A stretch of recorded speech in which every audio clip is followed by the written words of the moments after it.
Tokyo Ghoul is one of those animes that is almost impossible to talk about without someone immediately going, "Have you read the manga though? It's much better." And that's true. It's much better in its entirety. And even though season 1 was fairly faithful and a well-crafted adaptation, it didn't hit the mark in all ways, and then everyone collectively agrees that season 2 is just a complete fucking mess. There was a brief window for about 8 months where Tokyo Ghoul was fucking everywhere. Kaneki's mask was seen everywhere on cosplay artists and at every con or convention during that year. And the amount of AMVs made on Tokyo Ghoul at the time was insane. And for a lot of people, especially getting into anime around 2010, Tokyo Ghoul was a massive gateway show for them. And it was gearing up to be the Death Note of the 2010s. But before talking about where the anime went wrong, Tokyo Ghoul was loved, okay? It had a genuinely, insanely strong world, a very easy to understand and emotional, complex premise, and a main character designed to instantly give the story an emotional conflict that we can resonate with, a reason to care. As we explore this world, we see that Kaneki has 2 masks that he wears. It doesn't cover a wide array of topics, but the ones it does, it covers exceedingly well. And in some ways, better than the top-rated anime of all time, Freiren. I'll explain that later. The appeal of Tokyo Ghoul starts with how simple the central idea is. There are humans, there are ghouls. Ghouls survive by eating humans. That's ultimately exceedingly simple and very understandable. You don't need a hour-long lore dump or lecture from me to understand why both sides should fear each other in this situation. Humans don't want to be eaten, but they control the world and hunt ghouls out of fear. And ghouls can't, stop existing. They need to consume human flesh in order to simply exist. That alone gives the story its perfect conflict. The show is at its best when it treats the ghoul and human divide as something more substantial than just good versus evil. Ghouls are dangerous. There's no getting around that. They're not vampires who can just take a little bit of your blood and call it a day. They exist entirely built off the death of humans. But the story refuses to make all ghouls come across as, monsters. They themselves, as individuals, can be insanely human when it comes to emotion and social needs. And from ghoul to ghoul, they have exceedingly different ways of dealing with what they are. Some try to live quietly, some embrace the murder and hunting, but most are pushed by society into an uglier situation because the world doesn't give them much room to exist fairly in this world. And that situation turns them into what we would see as complete monsters. Kaneki is a really strong lead, okay? He is not naturally suited to this world in any way, shape, or form, much like we wouldn't be suited to this world. He's quiet, anxious, and is a bookworm. Far more comfortable reading about, dramas and fiction than putting himself out there in the real world. Shuushida is introducing us to the ugly duckling, or the black sheep of the setting. As a well-read bookworm, he would usually be suited to a side character position. This might be a character that the main lead needs to go to in times of ignorance or mystery, but instead, they play with that weakness and use it to represent his humanity.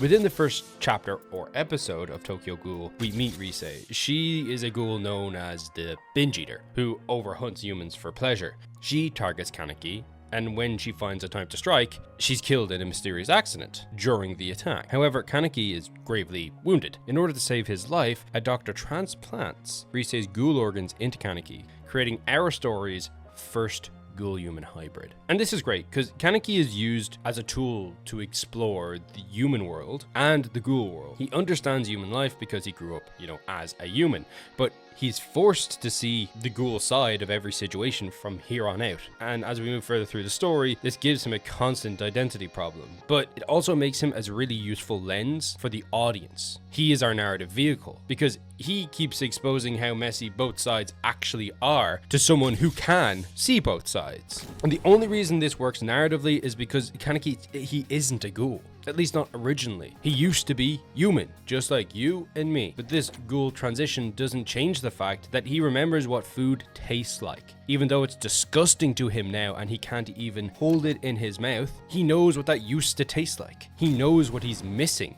He knows what it's like to live as a human. Not just socially, but, also biologically. So when his body starts to change, like he's going through a second puberty, and he can't eat food that he used to love, it drives home just how much of his humanity is being taken away from him. He can't enjoy things like a human anymore. He can't live like one anymore. And now The only thing his body can sustain itself on is human flesh. And although that's no problem for the average ghoul, they've been doing that their whole life. But Kaneki sees that as cannibalism, because it is cannibalism to him. His experience of eating human flesh isn't even the same as the ghouls. He knows what it's like to be human, because deep down he still is. And Hyde is just a G. In any other story, he probably would have been my favorite character based on his personality. He's warm, he's friendly, he's noisy, and he's that kind of friend that personally I would love to be to mine. And he also is one of the few human characters that kind of shows a more human side to the humans, which is a weird thing to say. Humanity in Tokyo Ghoul could easily just be the CCG, the soulless corporation with a long list of interesting characters that all have some form of toxic drive, like revenge. Toyoko works almost as an opposing pressure to that fact. She's a hothead. She's not there to serve as a wise elder to explain the ghoul world calmly to Kaneki. She's a snarky defensive girl, already hardened by the ghoul life and world that still remains so alien to Kaneki. Her life serves as a perfect study of what the current world does to a family that just so happens to be a ghoul family. She grew up with her younger brother and her father, and their father tried to raise them with some form of human love and kindness. But once he was taken away, Touka and Ayato were only left with one known fact: that their father's attachment to humans and their attachment to their father is dangerous. And from here on out, comfort should never come before survival. Now, this lesson, you could call it, did make both siblings quite strong, as we can see from their conflict with the gourmet, but also leads to her brother abandoning her to remove that last emotional attachment he had left. So when Kaneki enters Anketsu like a crying baby clinging to his old human life, Toyoko doesn't really understand him, and she's frustrated about it, because she's been living the reality he's denying for her entire life. Kaneki is being forced to understand what it means to be a ghoul, while Toyoko is someone who's never had the luxury of being anything else. And that's what makes their dynamic interesting. In my previous video, I spoke about how backstory and character development aren't the same thing, and how some of the characters in Jormungand struggled while characters in Black Lagoon reflected character development very well. And I think Tokyo Ghoul also does it exceedingly well. Toyoko has built a life around the lessons she's learned in her backstory, while Kaneki is entering that world with a very understandable human hesitation. So when they clash, it's not just because we see personality conflict. We actively see these two characters and the entire lives that they have led clash in one moment. And this is helped by the fact that these characters have so little in common, that the only thing they do have in common is like their age. Now, that's not all the main characters. There's plenty more really well-written characters, especially in the manga. But unfortunately, it's time to look at the greater world of Tokyo Ghoul. Anteiku is the main anchor point for the main cast in Tokyo Ghoul, in the same way that the Lagoon Company gives Black Lagoon's central crew a spot in the story to open out into Aranapur, and Anteiku gives Tokyo Ghoul a place where the viewer can understand ghoul life before being thrown into the wider factions. And the choice to make Antetsu a coffee shop is an insanely good choice. See, it's quiet, it's warm. Because of how they operate, it almost feels normal from the outside, which is why it feels normal to us and normalizes the characters within it. It gives characters like Hanami, Nishiki, and the Demon Ape a place to be seen for the very real people they are. While Nishiki comes across as an antagonist, he very quickly becomes an exceedingly sympathetic character. He's the first ghoul we get to see his backstory for, and basically learn the lesson that every ghoul realistically is a victim of the world that they grew up in. A world where he lost his parents and his sister because of humans. And there's a lot of other characters, and these characters pull Kaneki in loads of different directions.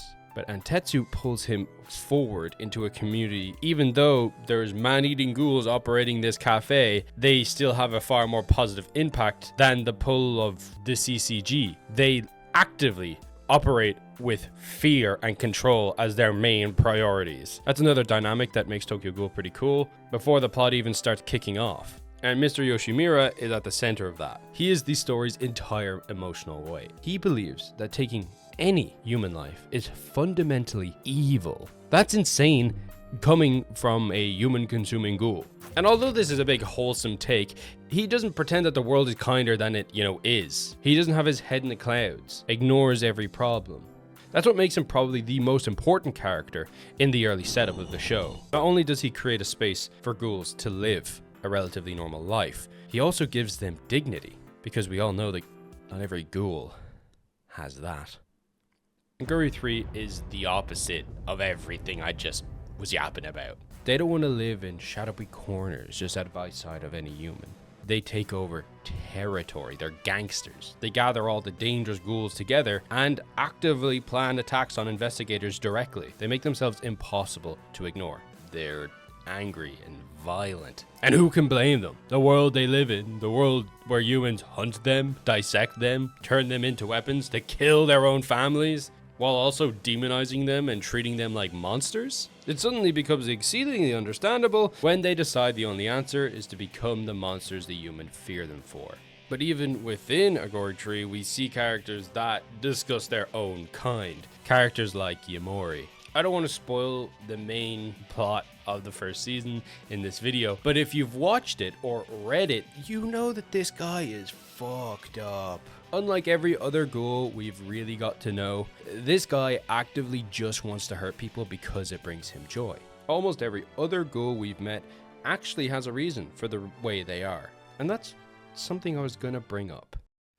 See, one of the most popular anime out right now is Freiren Beyond Journey's End, and in Freiren there is entities called demons. These are humanoid creatures with horns that hunt and kill humans, much like ghouls do in Tokyo Ghoul. However, in Freiren, demons are inherently evil. They don't even necessarily need to eat humans to survive. They just do it anyway, the same way a cat plays with a mouse before it kills it. And even if you treat a demon like a human and try to bring them into your society, they will just kill people. It's in their nature. They can't help it. They are evil. And that's simple, but kind of boring. There's a lot of arguments that get brought up when you talk about demons in Freiren about genocide. How Freiren herself simply wants all demons to die. And that's a scary idea, to wipe out an entire race of sentient creatures. These two authors approached the same idea in two exceedingly different ways. Ghouls are exceedingly sympathetic because they are essentially humans with superpowers, but they need to eat humans to actively live. They don't hunt humans, they need to hunt humans. And that opens up a box of 2 billion more moral questions that give Tokyo Ghoul 90% of its emotional bite. While in Freiren, as I said, they're just factually evil. Simple, done, kill them. There's no reason to keep them alive. And this fact in Freiren is probably a regret of the author. I haven't looked up any reports of her saying as much, but if the king of fiction himself, J.R.R. Tolkien, says that he regrets how he gave orcs no dignity, how they are sentient creatures and deserve probably to live and not to be treated with such vitriol and disrespect. If that is one of Tolkien's regrets while writing his book, then surely Tokyo Ghoul is a perfect example of how one might correct some of these narrative oversights. But hey, every goddamn human makes a mistake every now and again. God knows I have about 40 times in this video, but man, nobody makes more mistakes than the CCG. It honestly hurts me to say, but the human side of Tokyo Ghoul is best represented by the CCG, and we get to understand the organization through the investigators inside, especially Mando and Amon. Kuryu Mado is a human who is hunting the ghouls. He's made an entire life out of hunting them, killing them, and then studying their corpse and turning their bodies into weapons. Although every character that we actually get to know in the CCG looks at Mado with some form of reverence, he's just as evil as any of those murderous ghouls. Those ghouls to him aren't people.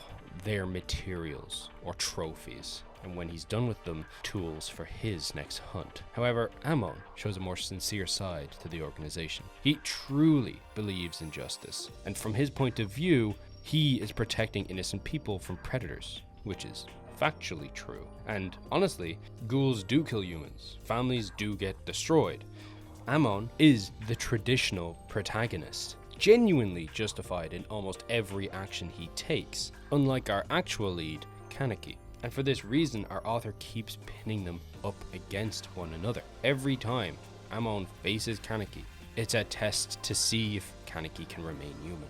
Mando has a daughter. I hate her. I've read the entirety of the first Tokyo Ghoul manga, so before Tokyo Ghoul Re, and she is actively one of the most unlikable characters I have read in manga. Imagine telling someone that talking to you is a waste of time, and then doing a calculation of how much time they would waste talking to you. I don't like her. I don't like her. There's plenty of other people in the CCG that would be really interesting to cover. Some that shows that ghouls are really fucked up and can really mess up a kid, and some that are connected to a much deeper story lying within Tokyo Ghoul's manga. And that's a good time to get into that.